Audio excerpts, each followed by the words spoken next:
정선 H 토크빅 단독 예. 공개입니다. 예. 북측 관계자가 이런 얘기를 한 게 있어요.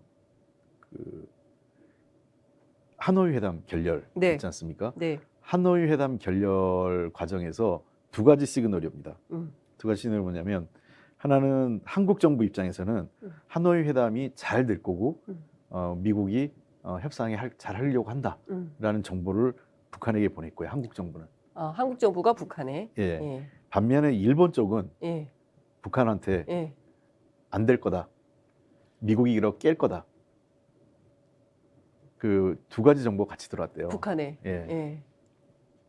그런데 결국은 일본 쪽의 얘기가 맞았죠. 일본 얘기가 맞았네요. 예. 그러면서 이제 볼튼이 이제 그걸 깬 거 아니겠습니까? 네. 뭐 여러 가지 이유가 있었겠지만 막판에 뭐 하려고 했는데 미국 내에서 트럼프에 대한 특검 얘기가 나오고 하면서 그래서 깨졌다는 얘기도 있고. 네. 하지만 이미 볼턴을 데려갈 때부터 미국이 깨려고 한 게 나중에 볼턴 회고록에 보면 그런 얘기가 좀 나오고 있지 않습니까?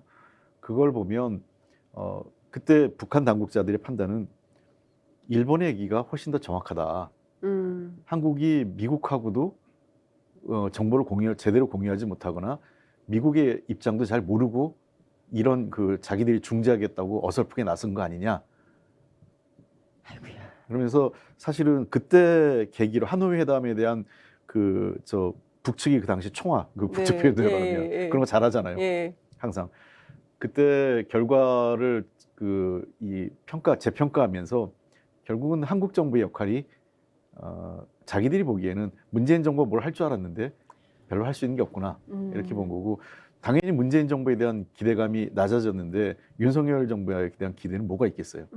이제는 결국은 우리가 보기에는 남측 정부에 뭔가 기대하거나 의지해서 문제를 풀기보다는 이거는 미국하고 우리가 직접 만나서 풀 수밖에 없는 문제다. 그래서 지금은 협상 국면이보단 당분간은 강대강, 힘 대 힘이 부딪힐 수밖에 없는 구조라고 인식을 하고 있는 것 같고요. 북한으로서 그런 이 판단할 수 있는 여러 가지 배경적 요인 중에 하나는 최근에 미국과 중국, 러시아 관계가 불편해진 것도 한 몫을 한 건 분명한 것 같아요. 그러니까 뭐 최근에 북한이 장거리 로켓 발사했지만 유엔 안보리에서 아무것도 채택을 못했잖아요. 예, 중국과 러시아가 반대해서 안보리에서 아무것도 못했죠. 뭐 미국이 혼자 할 수 있는 게 없는 거고, 맞습니다. 실제로 이 한반도 핵 문제 그리고 북한에 대한 뭔가 압박을 할 때 성과를 거두는 거는 미중 관계가 좋을 때예요. 미중 관계가 안 좋으면 사실은 미국이 혼자 할 수 있는 게 거의 없습니다. 그러다 보니까 중국으로서는 북한의 입장에서는 지금 뭐 별로 불편한 게 없는 거죠. 그러니까 지금 우선 그 미중 관계가 매우 극악한 상황으로 가고 있고 경제적으로도 그냥 자국 이기주의로 뭐 양국이 가고 있는 것이고, 그리고 북중러 그다음에 한미일 이렇게 삼각동맹이 더 강화되면서 결과적으로는 다시 또 이제 냉전 시대로 돌아가는 거 아닌가라는 우려가 있는 것 같고요. 근데 중요한 건 이제 정말 실망스럽네요. 문재인 정부가 뭔가 역할을 할 줄 알았는데 그것은 우리 촛불 민심도 마찬가지였거든요. 근데 북한도 똑같이 이 정보조차도 미국이 무슨 생각인지도 정확하게 모르고 우리한테 잘 될 거라고 희망을 줬다. 이게 좀 부끄러운데요. 창피한데요. 일본 정보가 더 정확하게 맞았다는 건 진짜 우리로서는 너무 부끄러운 거 아닙니까?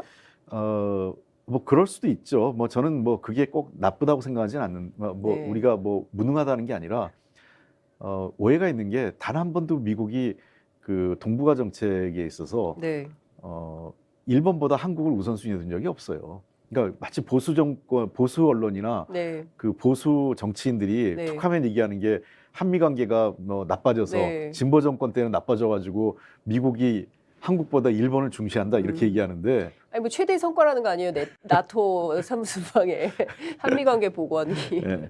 그 역사적 이런 겁니다. 미국의 입장에서는 핵심 동맹이라는 게 있어요. 핵심 동맹. 이게 뭐 자기들이 하나는 이제 소위 앵글로색슨 계열의 5개 국가 우리가 얘기하지 않습니까? 그래서 뭐 영국, 뉴질랜드, 호주, 캐나다 등으로 해서 그 핵묶음이 있고요. 지역 동맹으로 보면 유럽에서 역시 핵심 동맹은 누가 뭐래도 영국이거든요. 그리고 동아시아에서의 기본 핵심은 미일 동맹을 통해서 이루어지는 겁니다. 그러니까 미일 동맹을 통해서 기본 구조를 갖고 그 하부 구조로 한미 동맹이 있는 거거든요. 네. 그러니까 전초기지죠. 한미 동맹은 훨씬 더 앞에 있어서.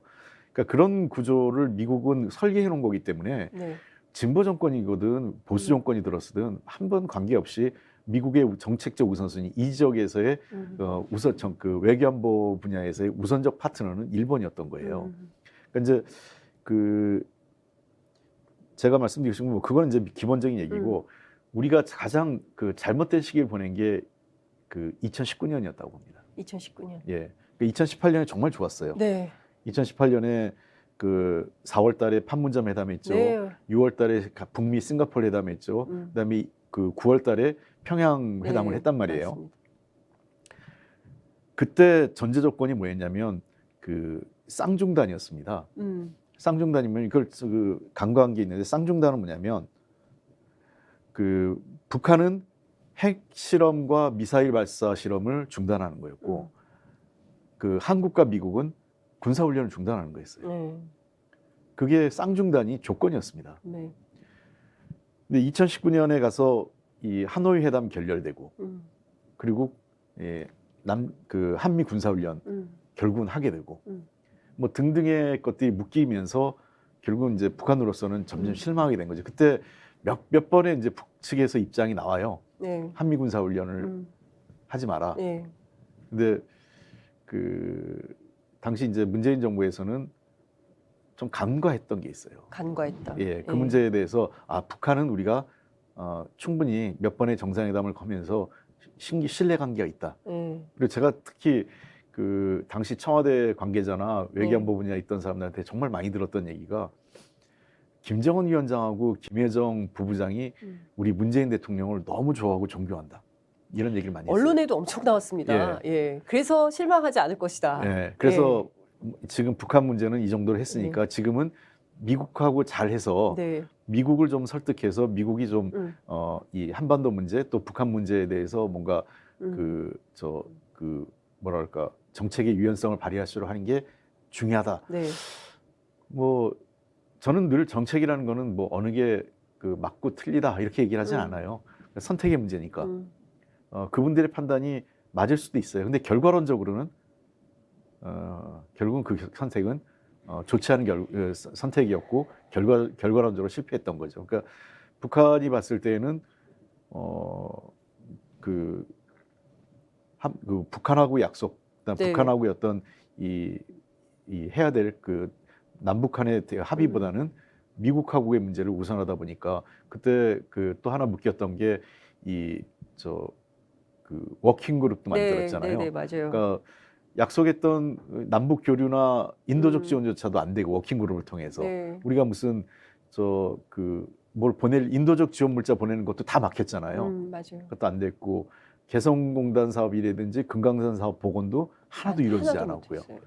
그러니까 실제로 그 북의 입장에서는 문재인 대통령과 이 남한 당국이 약속했던 게 하나도 이루어진 게 없는 거죠.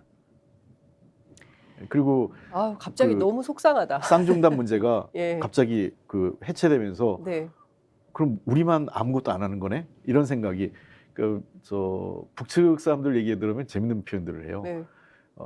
우리가 늘 이제 가면 우리 남쪽의 민심, 국민 여론 그러면 남쪽에 국민 여론이 있으면 우리도 인민의 여론이 있습니다. 이런 얘기를 해요.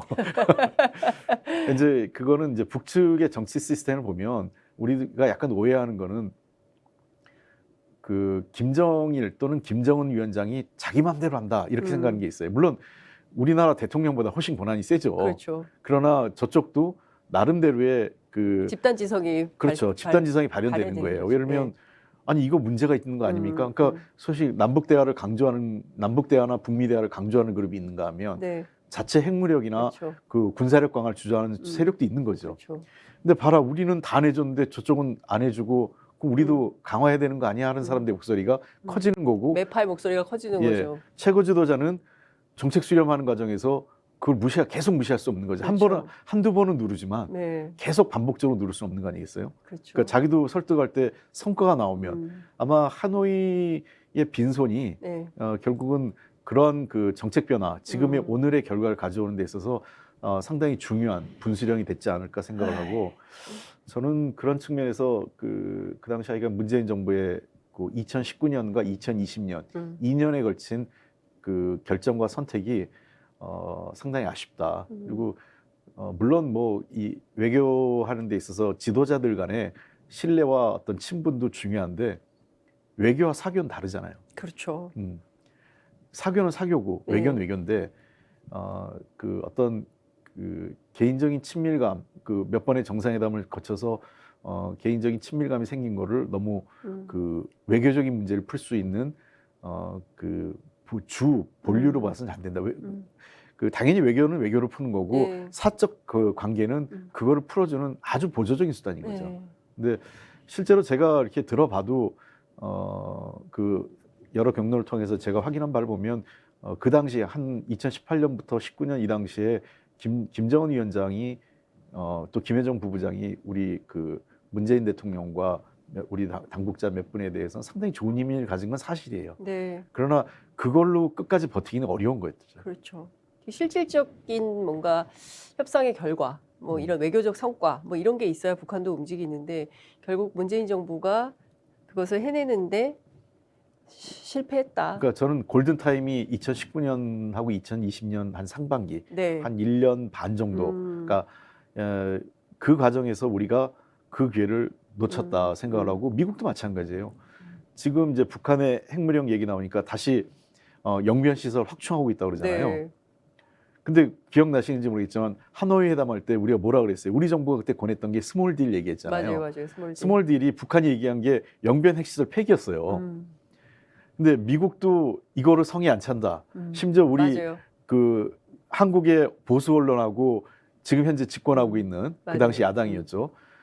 보수 정당들도 앞장서서 이 스몰 딜 갖고 안 된다고 다 그랬어요. 맞아요. 그런데 이제 와서 그거라도 그때 받았으면 북측이 다시 네. 핵무력을 강화시키는데 매우 제한적이었겠죠. 영변핵 시설 그거 눈에 안 찬다고 깨놓고 에휴. 이제 와서 영변핵 시설이 다시 위험하다. 글쎄요. 그러니까 그 이 외교 협상을 할 때는 어느 정도 성과가 있을 때는 성과를 진전시키는 게 맞는데 네. 결국은 스몰 딜 그때 스몰 딜이었다고 그 평가절하 했지만 어쩌면 그 스몰 딜이라는 게 저는 그 아주 베이직 딜, 기본적 딜이라고 저는 생각을 합니다.